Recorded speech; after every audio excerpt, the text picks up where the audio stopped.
Awesome. Testing, testing. All right, we're good. We are recording. Awesome. Um, Testing. Gotcha, KP.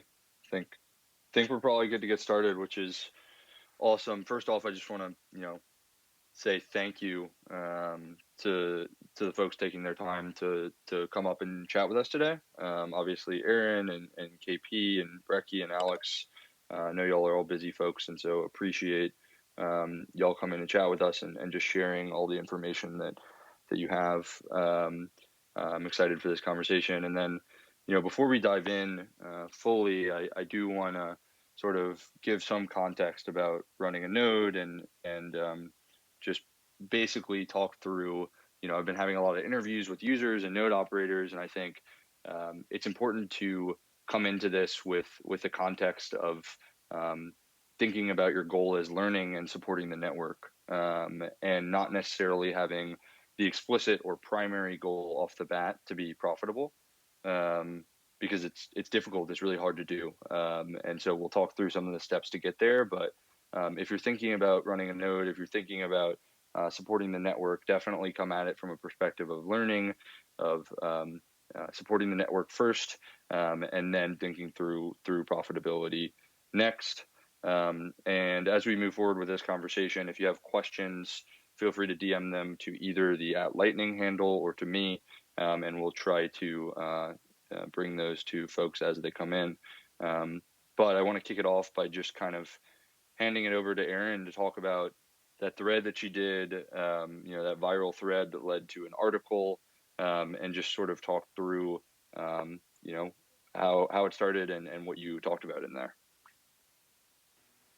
Yeah, it was crazy. So about a week and a half ago, I posted a thread on Twitter about how I became a profitable Lightning node in 10 weeks. And honestly, I didn't think anyone would even read it or care. And it kind of blew up. My Twitter followers tripled overnight, and I was getting like hundreds and hundreds of DMs from people. Yeah, it was crazy. So I think with Plebnet, we've grown 1,000 members since that thread. I mean, it was growing exponentially before that, but now it's really taken off, and yeah, it's insane. So, and they turned it into an article. So I was getting messages from like non-Bitcoin people that saw it on like Reddit posts. They're like, "Wait, is this you? What's Lightning?" So it was pretty cool. But yeah, I did not expect that to happen.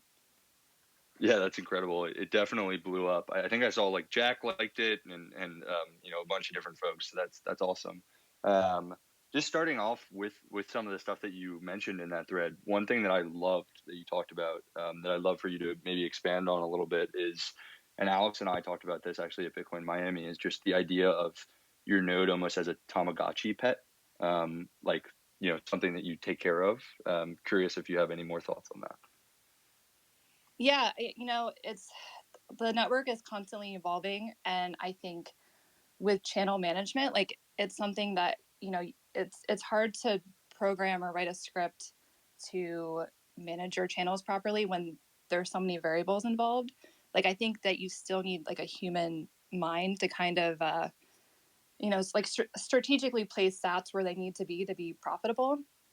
So yeah, I mean it is like a constant, it's something that needs constant care and something that you constantly need to manage. I have a full-time job, so every spare moment of my life I'm spending strategizing where to move sats to make a profit. And I'm looking at the flow, I'm looking at how much things cost to rebalance, what fees I can make. So, and it changes on a daily basis, so it's not something that you can kind of like set and forget. You really need to take the time. Yeah, absolutely. Love that framing. Curious, KP, curious, Alex, Brecky, if you guys have any thoughts on that sort of process and on taking care of your node at a high level. Yeah, what Erin just mentioned, I think it is like that Tamagotchi pet. It really requires a constant caring and feeding, especially in the beginning part, like when you are setting up the node. There are so much stuff to learn about in terms of learning about Lightning, in terms of learning about the protocol and the node and the channel management. So you have to actually pay a whole lot of attention. But I think with a community like what we have in Plebnet, and Brecky, Aaron, and myself, and several of the listeners here, it was sort of like hard but easy because we could lean on each other.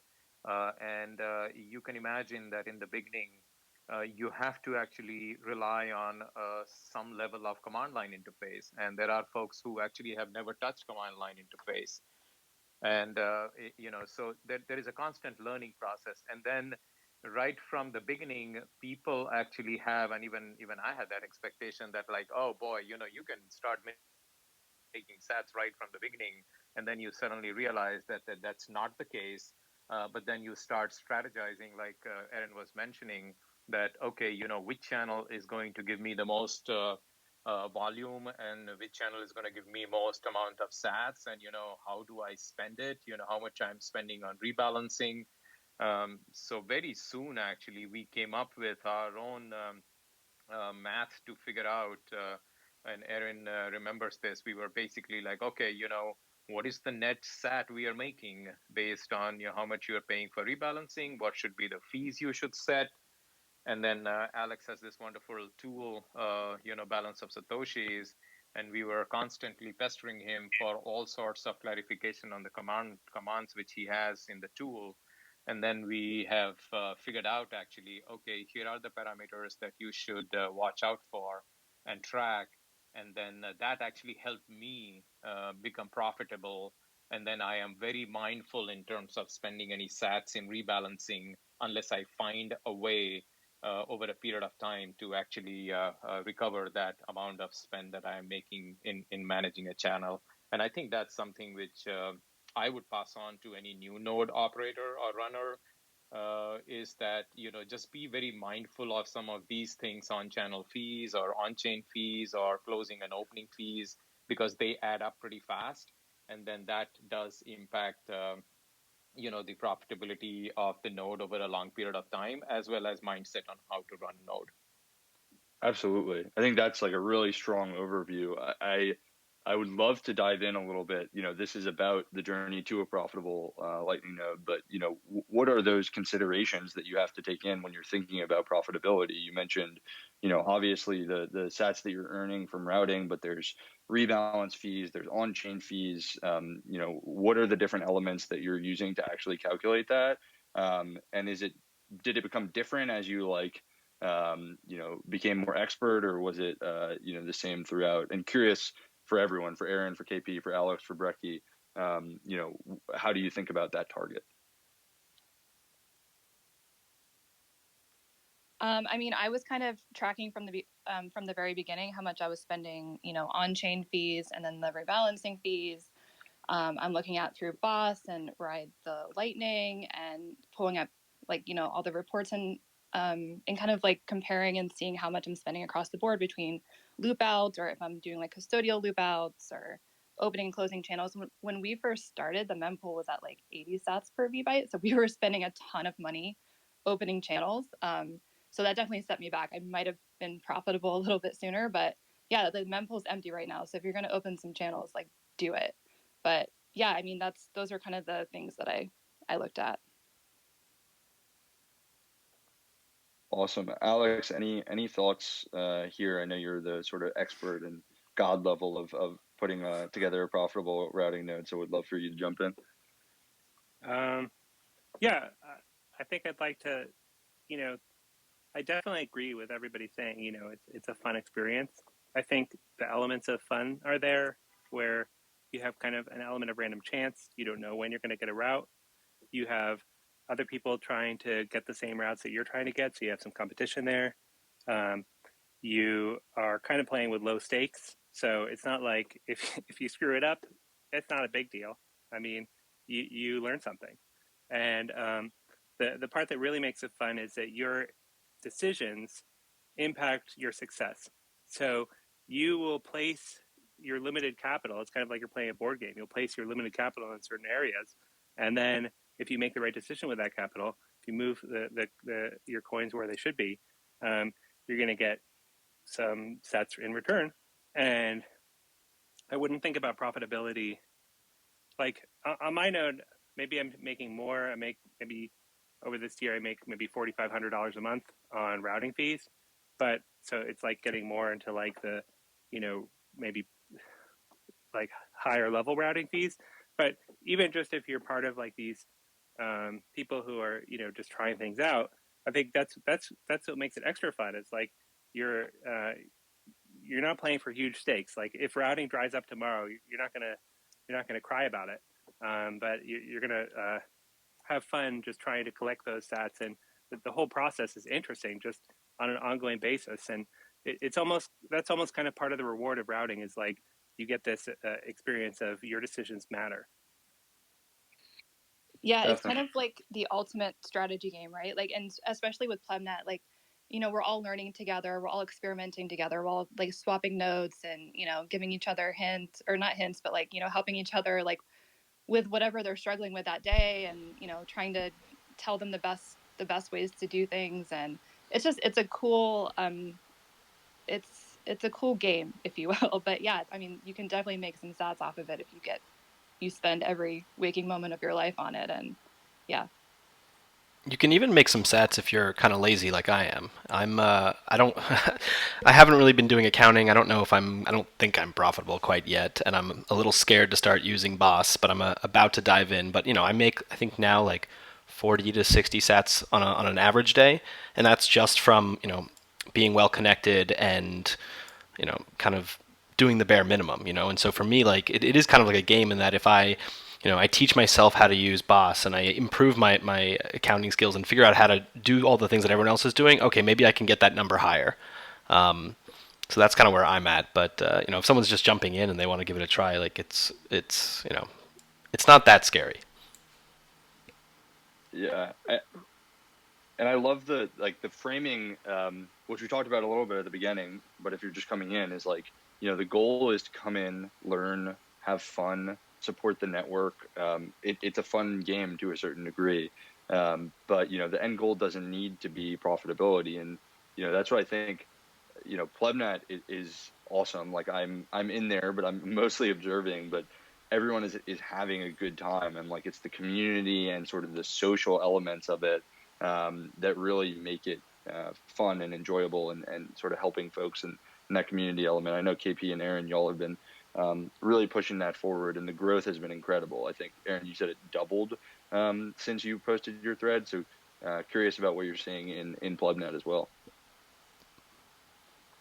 Yeah, when I posted the thread, we had 1,700 people, and now we have over 2,700. So we grew by 1,000.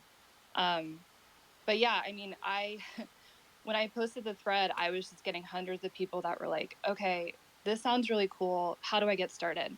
So I just sent them to Plebnet because I'm like, "Okay, well, one of us can answer all their questions in there, and it'll take a little pressure off of me." But yeah, we have over 500 nodes on our graph now, and counting.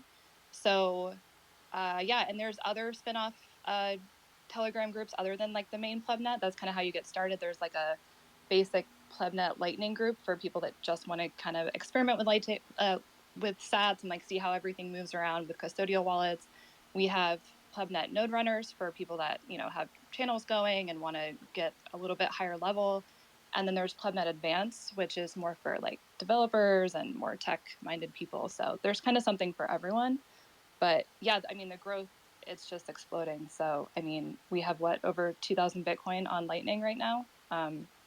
Yeah, it's cool to see the growth. Yeah, and I think the community aspect of it, which you mentioned, Michael, is has been pretty fascinating from the beginning. And if you look at the profile of the folks who are setting up Lightning nodes, and I am sure this is also same as some of the other groups which are promoting this, at least in Plebnet. There are a lot of techies who are pretty comfortable with technology, but a whole lot of people, they are setting up nodes for the first time, or they are not comfortable with command line. They are learning computers and terminal and simple command line interface on the back of this node which they have set up. Like there is a couple actually who is on Plebnet. They are doctors. Like they've got nothing to do with technology before setting up this node, but they love Bitcoin and they understand the pristine nature of the coin, and they understand that Lightning, what it can do when it starts transporting this, Bitcoin over Lightning Network. And they have set up Node. And by the way, they have two nodes in the same household because they want to have a node for themselves. And the community is helping them almost every step in setting up a node, and they are very comfortable now. And the level of conversation is at a very different level.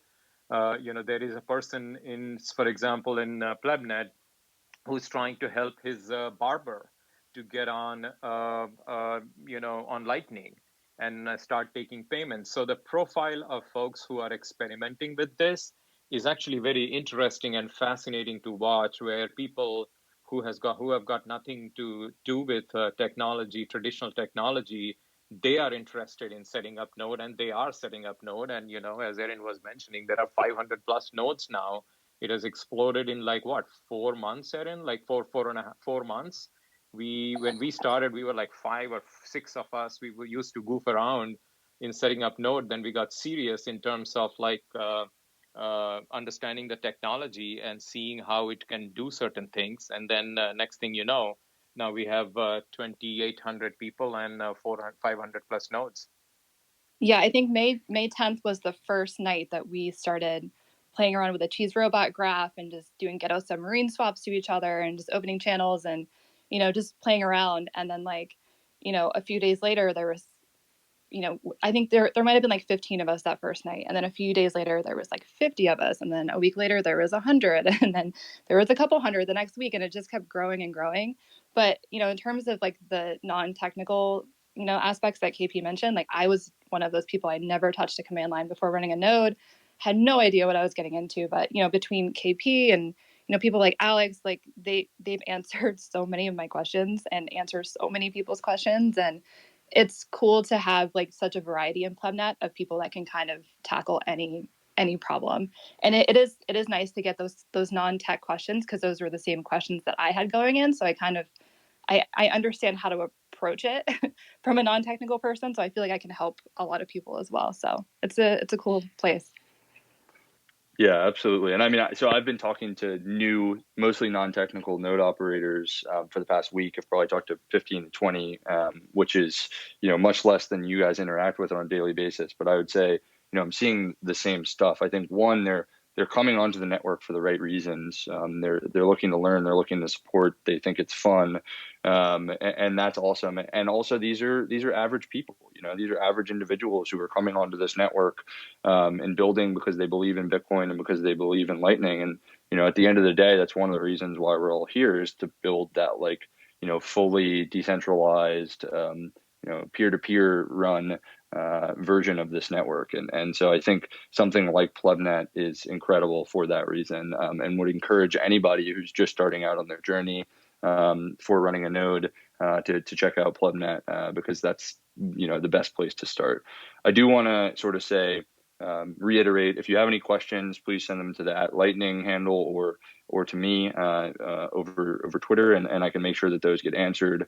And I want to pivot slightly to a question that I heard a lot in my conversations with folks, which is around rebalancing strategy and sort of when and why to rebalance versus changing fees and different stuff like that. I think, KP, when we talked, you talked a lot about the evolution that someone goes through from early stage to where you are now. I'm curious if you want to go through that with folks.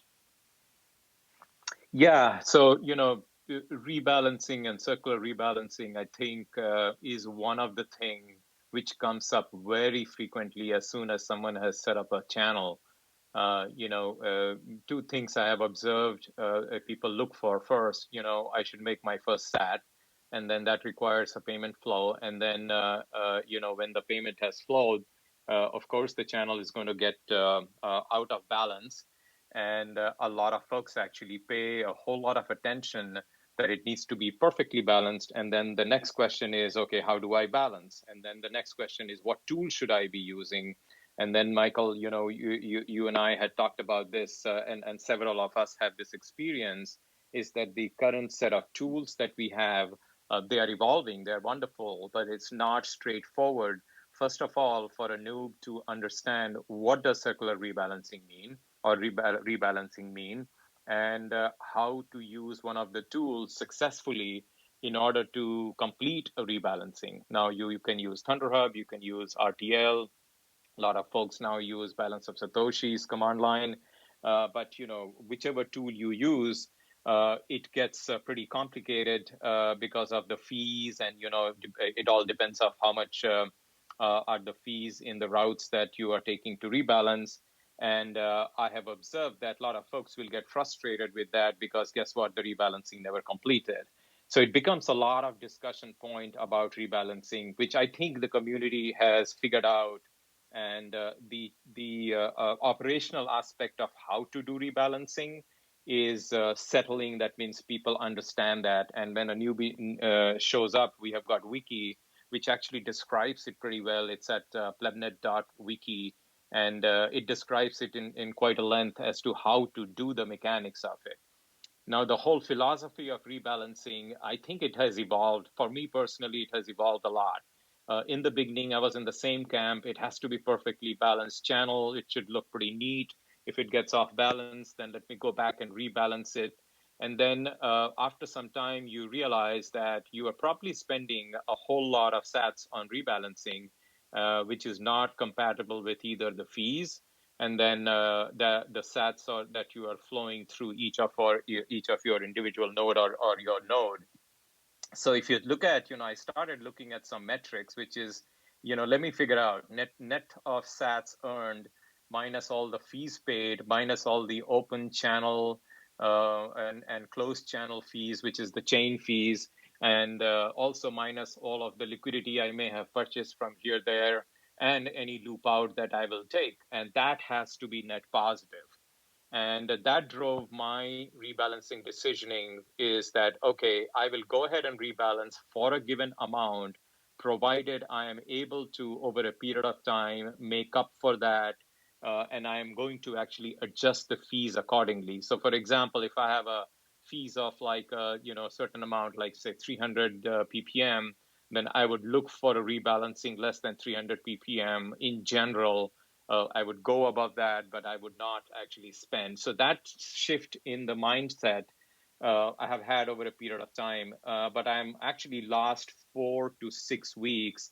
I'm of the camp where active rebalancing is not something which I prefer. I would rather prefer adjusting fees pretty aggressively and then leave the rebalancing to the flows so that I'm not touching the rebalancing a whole lot. And I experimented with that, and that was working fine. And the last couple of weeks, I'm experimenting on a fixed fee for all channels, irrespective of the channel, how it has behaved in the past.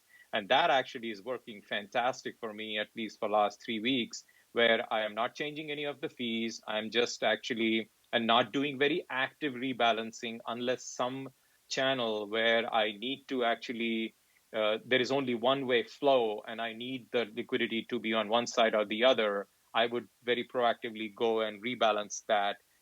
Otherwise, now I am actually depending upon the fees to be able to affect the balance of the channel versus very actively doing it, because it takes a whole lot of time and it takes a whole lot of sats.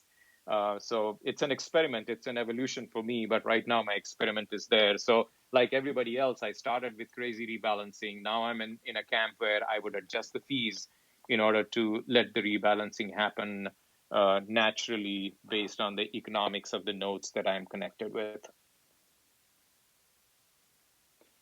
Yeah, absolutely. I love that evolution and the way that you talk about it. And I think that this was a question I got a bunch when I was talking to new node operators was when and why. And Aaron, I think in your thread, you talked about the concept of feeding the traffic, which I love that sort of in quotes. And so curious about, your strategy, whether it's similar to KP's, and if you want to dive in there. Yeah, I'm kind of the opposite. I feel like every node is so different. So what works for one person definitely won't work for someone else. But for me, I mean, my node's pretty active, but I rebalance and adjust fees constantly.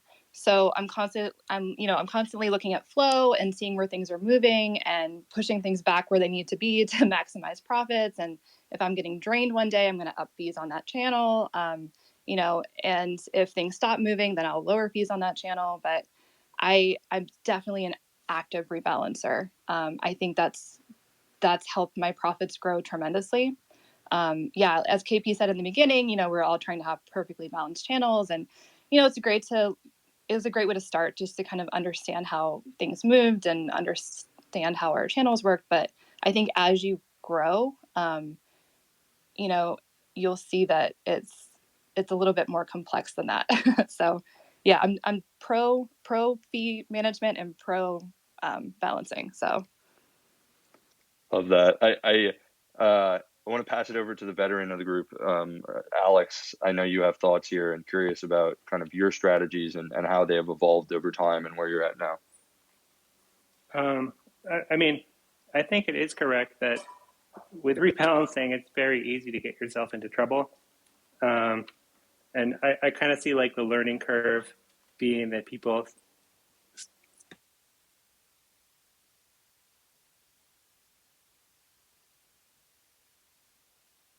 active rebalancing is not for me. But then some people kind of like make it over this curve and they're like, okay, in some situations, active rebalancing does work. And it works so well that I can't afford not to do it. And I don't think there is a right answer for everybody. Like you don't have to do active rebalancing. But I also like the static fees concept where you have all of your outbound fees being equal. I've had that on my node for a long time, with some exceptions. Like the philosophy I like to use for increasing fees and decreasing fees is that there's not always the possibility that I can maintain an outflow indefinitely to a destination that I have as a peer. So if funds are just moving like crazy in one direction, I just can't keep that flow up forever. There's going to be a time when I run out of inbound liquidity, or I'm going to run out of outbound liquidity. There's only so much capital. So what the fees let you do is they give you this break. They say, okay, if you really want to get there, you're going to have to pay me 1.5 more. You're going to have to pay me 2x more, 3x more, 4x more. And that way you pay attention to the velocity. You map your fees to the velocity. And I have that set up just automatically, so that if there is this kind of situation that there's a circuit breaker, it's saying funds can move there, but you have to pay more. So we're prioritizing the most important traffic to get there. And I also think like you need to really realize, so there is that learning curve for rebalancing. You have to know what it's doing, right? So I don't like the idea of ratio rebalancing. Like somebody's going to say, I want everything to be perfectly 50-50. If you just do the math on it, it's not possible for everybody to be 50-50. And so what can happen with that kind of like learning curve rebalancing is like one person pulls some of the liquidity over to them, because in circular rebalancing, if you reduce inbound, or if you increase your inbound, somebody else has to decrease their inbound. So you're buying inbound from somebody else. So if you're getting yourself in trouble, you're just ping-ponging back and forth the rebalancing between those two people. And this is a competitive game. So I notice people joining the network, and I can see them making this mistake. And if you think about profitability as like a point system, those people are kind of the new people to the network. They're making the learning mistakes, and you're getting the points. You're getting the satoshis for their mistakes. So it really pays to like think ahead of what you're doing. I mean, you might have to pay. You might have to pay some sets to learn the hard way. But I feel like you want to know how to use all the tools in your tool shed, and you don't want to like ignore anything that you're able to do. And as for fees, I think that the biggest problem as far as using fees to control the traffic flow is that we don't have any way to express inbound fees. So it's no matter, and this is also makes rebalancing difficult. So when I rebalance, I don't know where the traffic is going to flow, what what fee the next traffic is going to pay, unless I make all of my fees equal or higher than a certain number. Because we don't have a way to make a pairwise fee. You can't charge a specific amount for if this inbound goes to this outbound, that it's at this rate. No matter what the inbound source is, they all pay identical rates for egress traffic. So this is something I talked about in my talk at a Lightning conference, that because we don't have these pairwise fees, it creates this kind of a strange market force where you need to prepare for the worst case scenario. You need to prepare for, okay, I bought this really expensive inbound here, but then it exited at this really cheap peer there, so I just took a loss. So that's something you really need to think carefully about. And if you're playing the game, that's how you lose. Yeah, that's such a great point with inbound. I think keeping your fees above a certain amount and then adjusting from there is that's the strategy that I've implemented. But yeah, that's a great point. Awesome. Yeah, I like the framing of a game and sort of the new people coming in and sats being points and how that all shakes out. I'm curious, if we want to zoom out a little bit and focus more on those new people just for a second, in terms of getting started and how to not make those newbie type mistakes. I think Aaron and KP, Brecky, maybe y'all might be best positioned to talk about taking somebody who just set up a node and is trying to figure out, like, okay, where do I open a channel to? How do I get inbound? How do I get to the point of like routing my first sat, and the different components there? Curious if y'all have thoughts.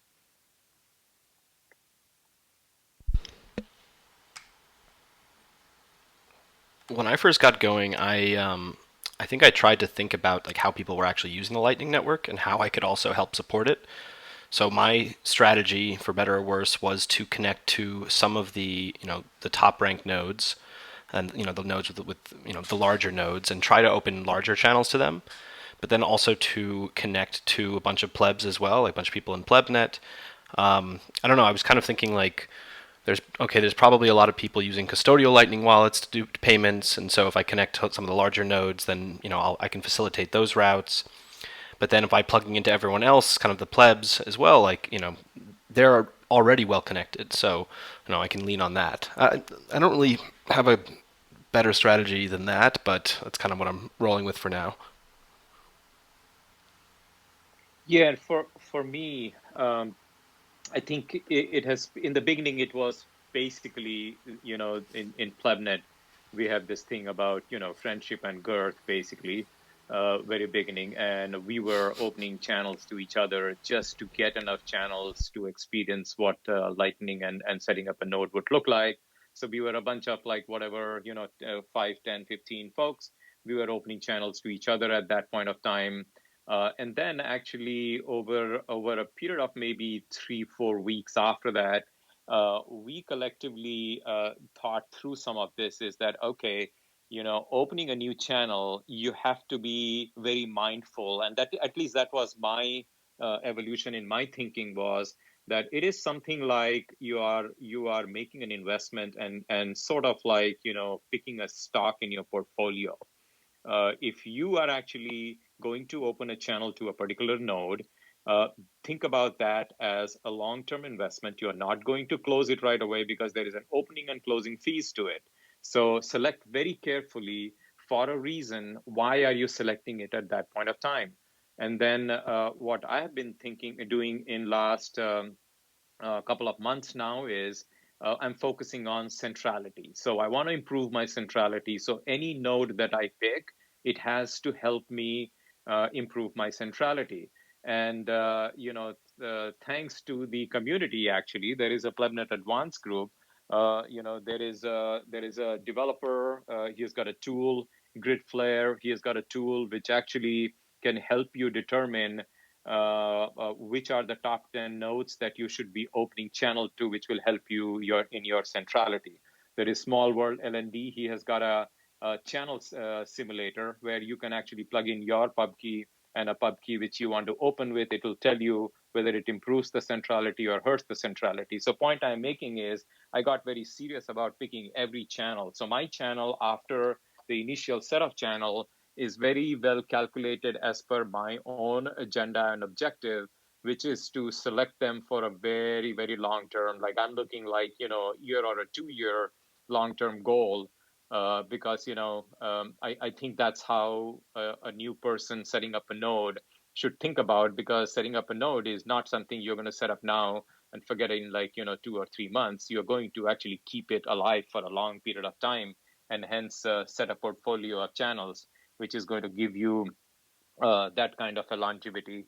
The other thing which I have been considering is that the fee aspect of it and rebalancing aspect of it. So for example, I've stayed away from Loop. I have stayed away from some of the other very heavy, busy routes, basically, because it doesn't fall into my mindset. My mindset is if I open a channel, it has to stay there for a long period of time. And channels like Loop, although will give a huge amount of traffic, but they also close on you, and then you have to constantly pay attention to that. Now, my thinking might change afterwards, but that's how I have been thinking about how I select my channels. Yeah, no, I agree with everything KP and Brecky said, but it's changed so much since we started. I mean, I especially made so many mistakes in the beginning with either opening channels that were too small and having to close them, or opening to the wrong people that didn't route any traffic. So I think we try to warn newbies now, like, hey, maybe don't open that 10,000 sat channel. Maybe don't open to this node, or you're going to have this happen, or things like that. So we've definitely made all the mistakes. So hopefully we can warn people. Yeah, definitely. That's another good shout out to, if you're just getting started, check out Plebnet at KYC Jelly.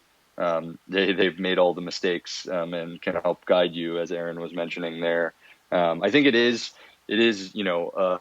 a balance, at least from the folks that I've talked to, of like, being a perfectionist and wanting to find that perfect thing versus getting started and going to Plebnet, reading all the resources, and then taking a stab at it. Part of this, like Alex was saying earlier, I think is, you will make mistakes. And that's part of the fun of it, is learning and figuring out exactly how to build your node in the way that you want to build it. So just as a follow-up to some of that stuff, I think, KP, you mentioned some stuff, but are there any tools that y'all are using to help you better choose peers and where to open channels and evaluating centrality? What was that tool called that you mentioned, KP? Yeah, it's a tool by Gridflare. That's his ID on Twitter, and I just don't remember the name top of It's my head called like actually. lnnodeinsight.com. Is that the one you're talking about? Yeah, that's the second one. Oh, moneni.com/nodematch. Yeah, LND Pi Tools. It's called LND Pi Tools on the GitHub. That's one tool. And then the other one is lnnodeinsight.com. It has got a channel simulator, which actually you can go and simulate adding or even deleting a channel. That means you want to close a channel. You can use that. And then there are a couple of other similar tools out there that you can look at. The point is actually we have become, and I think Brecky and Aaron in the same way, is that we have become much more mindful now in opening or closing a channel, like than what it was. And any new node operator or node somebody who sets up a node, new person coming in, that's something which at least I try to tell them right away, is that, look, be very mindful of why you want to open a channel, and don't be in a rush to open a whole lot of channel right away, because we made those mistakes in the beginning and we paid a whole lot price for that, because guess what, that time the mempool fees were pretty high, and I don't remember anything less than 25 or 30 VBytes fees at that point of time when we were playing around with that. Now, actually, we are all running towards 1 or 2 sat per VBuy fees. So that's something which I always give that message to the newcomers, is just very, very careful as to why you're opening the channels. I think too with a lot of these tools, I think it's a good starting off point. I typically check just to kind of see when I open a new channel where things are. But just because one of these tools spits out a channel doesn't mean that you're going to get routes from it. There's a lot of variables involved that I don't think they take into account. So with Boss, Alex's program, when you do about like a balance whatever with your channels, you can see all the different routes that it's trying, and you can kind of see who's connected to who. So if there's a cheaper route or like a better route, you can be like, ooh, I'm constantly like rebalancing through this channel. Maybe I should open to them, and they have really low fees, so maybe that's a good strategic move for me. And there definitely is a lot of experimentation. I've closed a lot of channels, so and every node's different. So just you kind of have to experiment a little bit.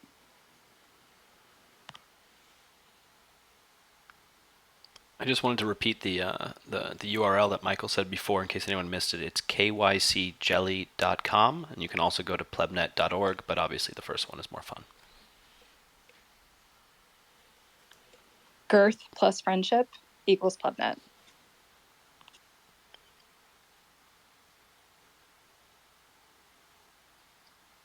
Aaron, can you define girth for someone who is new to running a channel and may not know what we mean by that? Sure thing. So girth is the size of someone's channel. So Philip, came up with that term our very first night in Plebnet, and we were all using the cheese robot graph to kind of map our nodes together.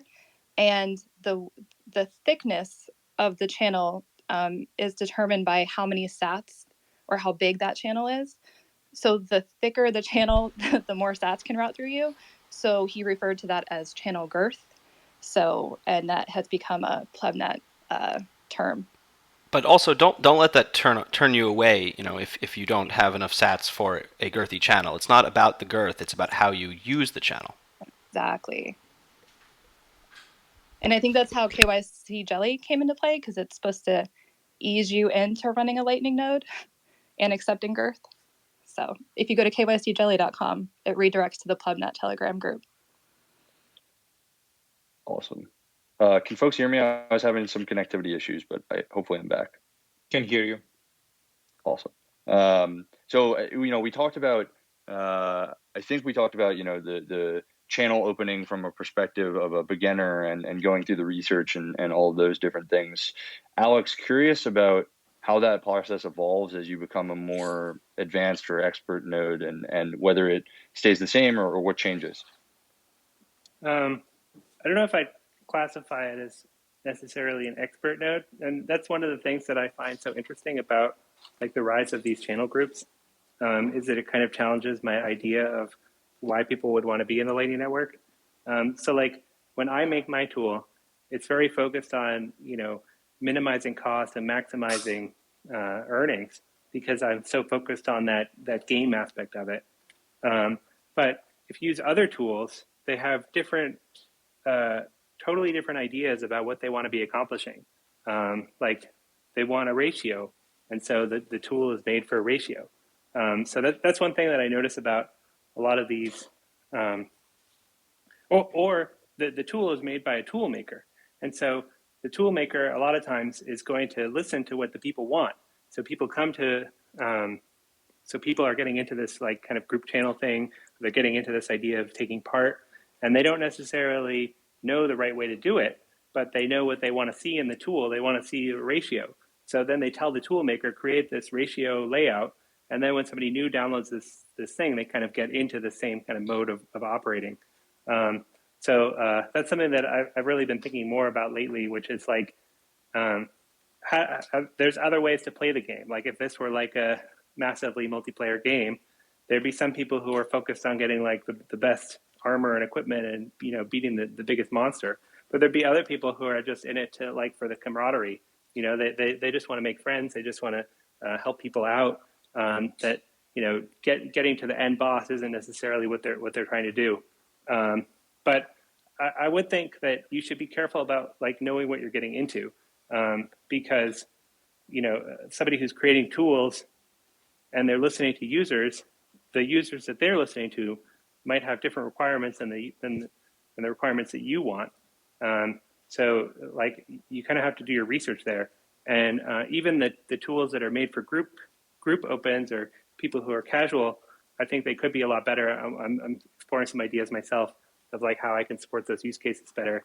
And that's what's really interesting to me is that there's these other cases of so like I saw people like engaging in this kind of balanced channel opening where they wanted like a 50-50 ratio. And I noticed one thing they were doing is they were like, one person would open the channel and then they would ask the other person to please send them back half of the amount. And it would just be like a trusted system. And like I like to see people like getting engaged in the Lightning Network, but it bummed me out that they were doing this like trusted swap thing and they were giving each other reputation. So that's when I added kind of like a flow to demonstrate that you don't actually have to trust the other person to open up a balanced channel. Like, Lightning is kind of a platform.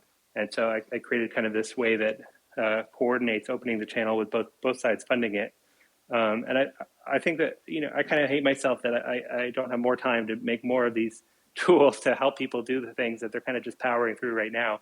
But I think we're just like getting started on that. Yeah, Yeah. and go ahead, Go ahead. Karen. Oh, I was going to say the dual funded part of Boss is amazing. I just did my first one last week, so it was really cool. But I think it's important to note that you don't have to be a routing node. You can spin up a node and just route your own payments. So you can have all private channels. You don't have to get crazy and try to win this game. You can kind of just do it to send your own payments. Yeah, that's pretty important. And Alex, you're right. Like these tools evolving, that's why the Plebnet Advanced Telegram group, which is like a splinter or subset of the Plebnet team, that's where a lot of developers we are interacting with each other, helping build some of these tools, which we are suddenly finding out is that this doesn't exist, or the tools which exist currently they are inadequate in this particular way. For example, we have been providing a lot of feedback and to AM Boss team, for example, and they are, just to refer to somewhere here in the audience, they've been very, very open to actually receiving the feedback from us in terms of, hey, as a node operator or node runner, here are the elements that we look for all the time, and it'll be very helpful. And those metrics, they go into some of these tools. And then how you come about into Lightning, Erin is absolutely right. You really don't have to be like a routing node, but you can just be a node for making your own payments or for your own privacy's sake. But there is something which we have been discussing, Erin, you and I and Brecky in a group on Telegram about there is a potential for earning a decent yield, in my opinion, and this is something which I am tracking for last, I would say, 4 to 6 weeks. Is that the sats that you have it on your node in your outbound capacity, you could earn probably 2% yield very easily if you did certain things right. And the reason I'm hesitating right now is because it is still experimentation. And I have watched it for last 3 to 4 weeks when I am tracking all the expenses and the earnings. I've got an yield of about 2%. Now, if I do certain things in the future, it could improve or it could also go down. The point what I'm making is, and this is something where the evolution of my thought process is that, look, if you have Bitcoins, you can actually have the custody, you have sort of the keys, and you're not giving your coins to someone to generate an yield of 2%. You can generate the yield of 2% on your own while having fun and supporting community and actually promoting Lightning in a big way. And to me, that checks a whole lot of box in the area where I now like Lightning even more with that kind of an aspect where, look, I don't have to actually go chase some other services out there which is going to give me 2% yield. I can actually generate it myself. Now, you can make an argument that 2% is not that big deal when the price is going to go up and down. But the point I'm making is that, on a SAT, which you're going to hodl, you can actually make an yield of close to 2%, which is the case right now. I don't know where it will go, but my thought process, which has evolved now, is to focus on trying to figure out ways to improve that yield and ensure that yield actually stays, either with certain tooling, automation, some more better tracking, because right now the tracking is tracking tools and other tools are not geared towards this. They have been geared towards something else in the past, but maybe that's the way to look at it. I don't know, but that's the evolution of, in my mind, that's the evolution of where this Lightning and the node goes, at least for me. Yeah, I think Yeah, that's a. Sorry, go ahead, Aaron. Go ahead. no, I was just going to say it would be great to see better tracking tools in the future. And honestly, I think that 2% is a very low ball number for what it could be, especially as Lightning adoption takes off and, Bitcoin continues to go up in dollar terms. It I could see it upwards of 10% in a year. So I think that's a very low estimate, but it's a good jumping off point. Um, you know, it does take work. It's not something that you can just, oh yeah, I'll spin up a node and like get the 2% yield. Like you have to operate. You're a Lightning node operator. So don't think of it as passive income, because it's neither passive nor income really. So yeah.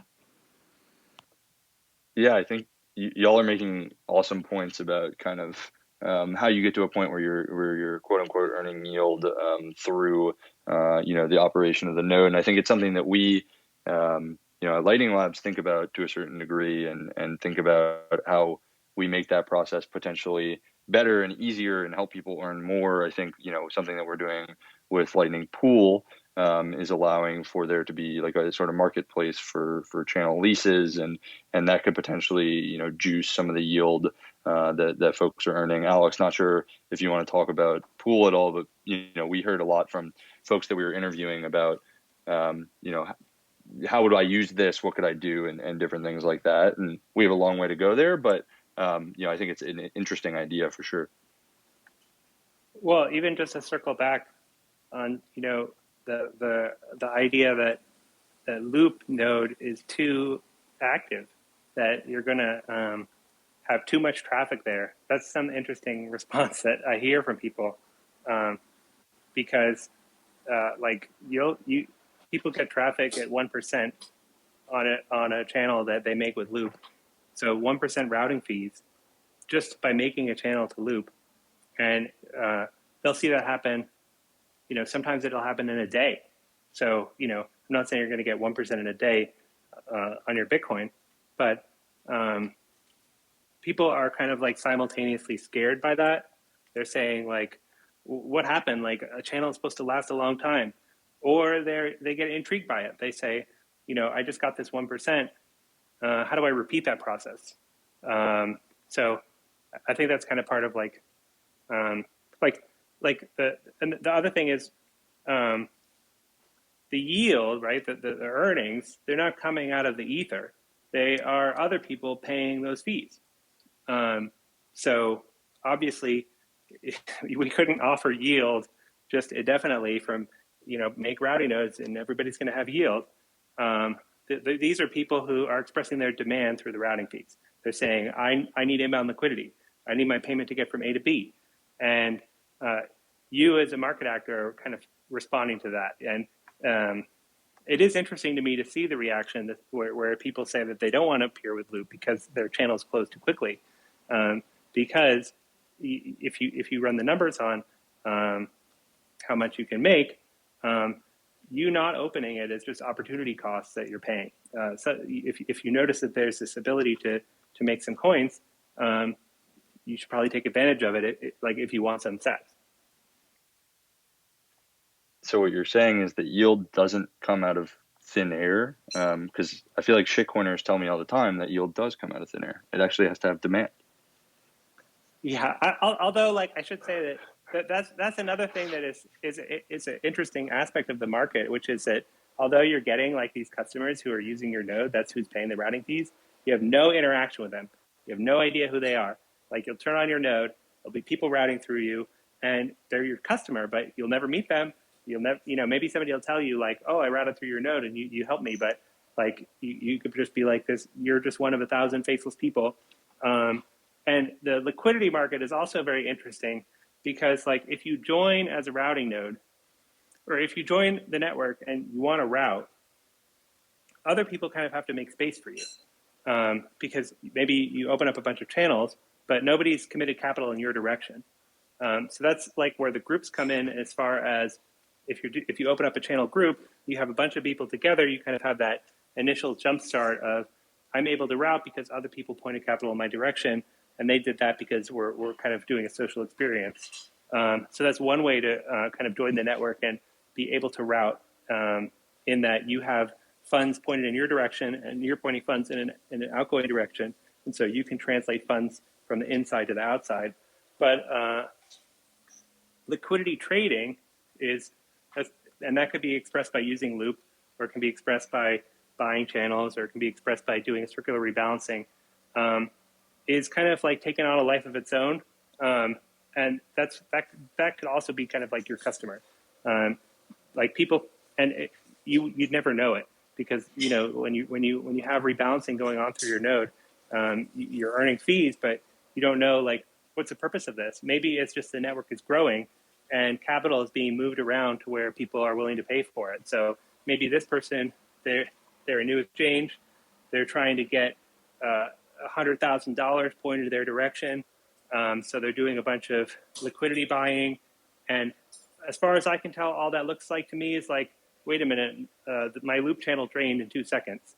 I have no idea what happened, but that's kind of like what's happening behind the scenes. Awesome. Good call outs there. I want to remind people, if you have questions, definitely reach out to @lightning or DM me. We're coming up on an hour, and if we go over speakers, if you need to drop, feel free to drop. I did just get a question that I want to ask, which is from Billy _BTC, and he says, say you have 10 million sats to start up a routing node. What is the best way to allocate those funds? A few large channels or split it up among smaller channels? And we get this question a good bit, obviously. I think one, join Plebnet, but then I will let Aaron and KP sort of take the lead on answering it more directly. Yeah, I think Brecky talked about this earlier. We typically recommend it's good to have a couple big channels open to kind of outside Plebnet nodes. Like if you go to like the lightning.engineering.terminal or terminal.engineering, you can see the list of all the top ranked nodes. So if you pick, a couple nodes in the top 20 and open big channels to them, that's going to help a lot with flow. And then you can kind of open some smaller channels to peers, get into Plebnet, find some new people, and kind of start there. But if you open channels just to smaller nodes, you might not see as much traffic. So it is good to have that mix. Yeah, I would say the same thing is you have to have a mix. Don't go too small a channel. I think that lesson we have learned. My first channel was 20,000 Satoshis. And it was like two-way. It was not even like one channel because we were all basically learning. And I think I remember I closed that in like 48 hours. So don't go small, go like, medium, and then have fewer larger size channel versus plenty of smaller size channel because you'll outgrow that pretty fast. And if you join a community like Plebnet, you actually get to bounce off your ideas with a bunch of folks, and then so that you are not on your own trying to figure all of these things out. But that would be my recommendation. And just as a follow-up, for someone who's just getting started there, if they have those 10 million sats and they open up those channels and they have all that outbound capacity, how do you guys think about balancing or getting inbound capacity? I mean, obviously there's, the way to do it through Plebnet, there's Rings of Fire and different stuff like that, but just curious as to how you guide people there. I mean, I typically tell people to use custodial wallets to loop out. You can also use Loop if you're not comfortable with that. I mean, there's there's what's it called, lightning swaps or something. I haven't tried that yet, but you can buy inbound liquidity with Ellen Big. Yeah, the Rings of Fire are great. That's kind of how I got started. You can do a Boss dual funded channel. What are the other ones, KP? Yeah, there are a couple of channels like say Bcash. If you are peer to them and you got a new node, they would sometime open a channel to you inbound if the fees in the mempool are low. So that's a good way to open. Then honestly, in some of the community, for example, I have opened a lot of channels with new node operators just in the beginning, just for that reason, because somebody has to help the new node. Otherwise, nobody will come up to speed. So if you ask around inside Plebnet, there are a lot of folks who would be very willing to actually open an inbound to you to help you get started, or open a panels channel with you. That's the way to go about in Lightning at this point of time. But there are some places where there is a marketplace for this, where you can actually buy liquidity, inbound liquidity. I think Ellen Big does that. Thanks for those responses. Super helpful. I think, again, we're coming up on time. So if any of the speakers have to drop, feel free to. We have some people requesting to come up. I'm going to see if they have questions. Let's see. Volcano creator, you've been waiting for a while. Just going to add you up and you can ask your question.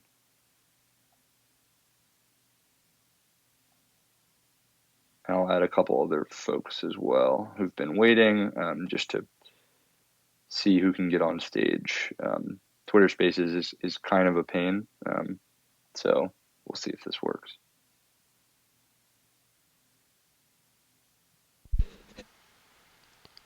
Michael, you can drop me down as well if you need.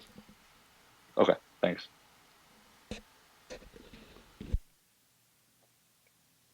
Looks like these folks are connecting.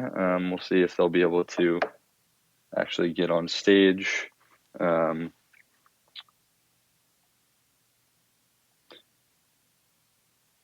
While we're waiting for them, I guess, as you guys have been running Plebnet and as it's been growing and everything, what's been some of the more surprising things to happen? I mean, I assume that the growth itself is insane and surprising, but curious if there's anything else that has really surprised you guys along the way.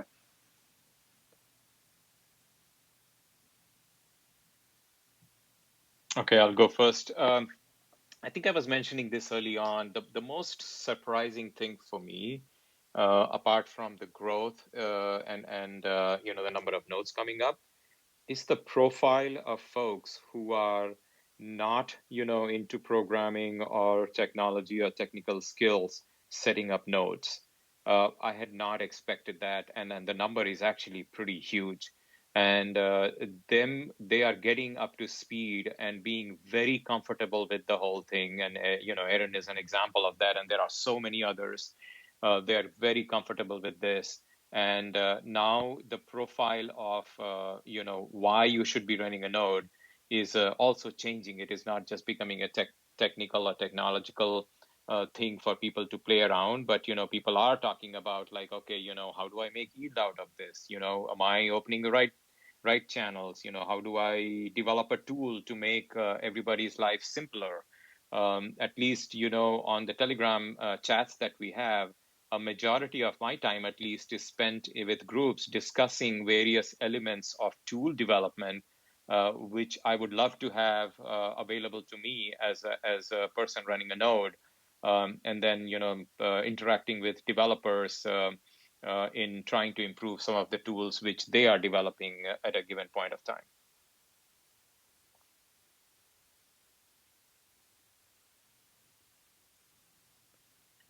Awesome. That's a great answer. Aaron, anything to add there? Yeah, I mean, for me, and I feel like a lot of other people too, just the learning, like the amount that I've learned in the last 3 months from running a node has just been insane. Like I've learned more in the last 3 months than I have in years. And, just that on top of the growth, on top of meeting all these great people that I would have never met in real life. Yeah, it's such a great community. And yeah. been incredible. Awesome.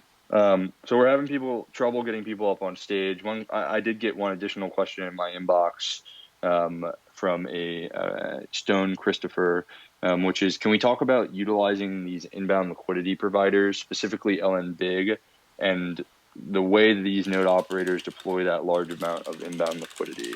I'm not sure exactly what he means by that last part, but I guess, do you encourage people to do that? What are the upsides and downsides of using a liquidity provider like that?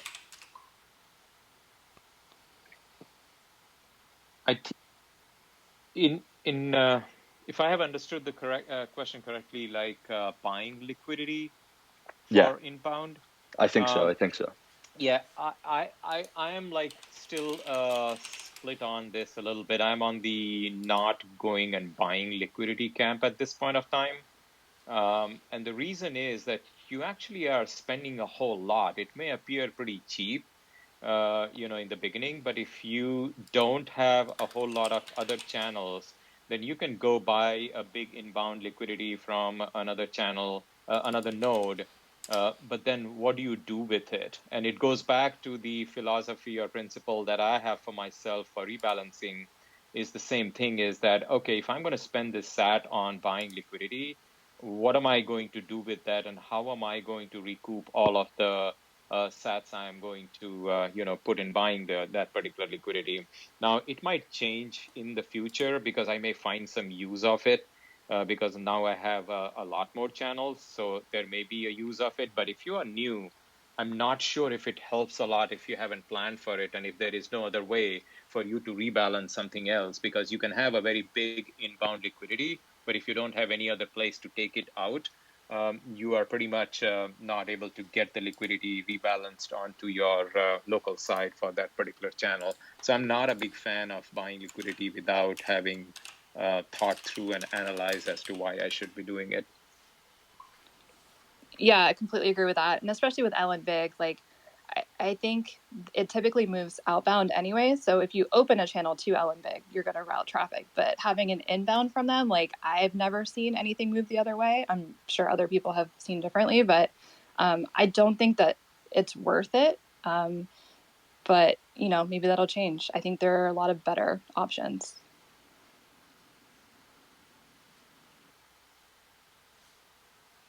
Awesome.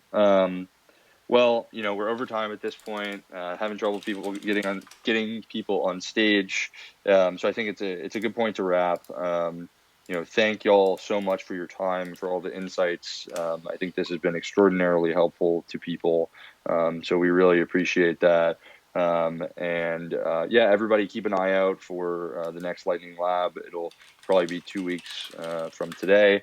And we'll figure out exactly what that will be about. But again, thanks, folks. And if you're thinking about starting a node, cannot encourage enough going to Plebnet, KYC Jelly on Twitter, just join the Telegram and get started. Thanks, Michael. Thanks, Alex. Thanks for having me, See guys. you. All right. See y'all.